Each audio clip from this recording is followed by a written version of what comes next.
古陶瓷修复呢，它是一个用现代化学试剂粘接完成的修复工作。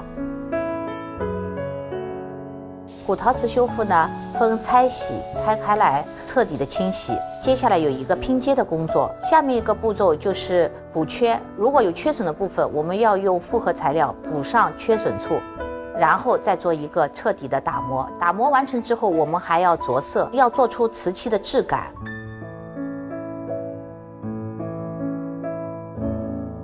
我叫杨韵，毕业于上海工艺美术学校。1989年，我进了上海博物馆，从事文物修复工作。我觉得一个修复师，首先要有沉得下来的心，然后又要有一个爱思考的脑，那么这样你的工作就不会乏味，你会不断的去丰富自己的修复语言。我对自己的定位就是把我曾经的31年的修复经验传承给年轻人，传承给爱好陶瓷文物修复的年轻人，让他们在我这个基础上有更好的发展。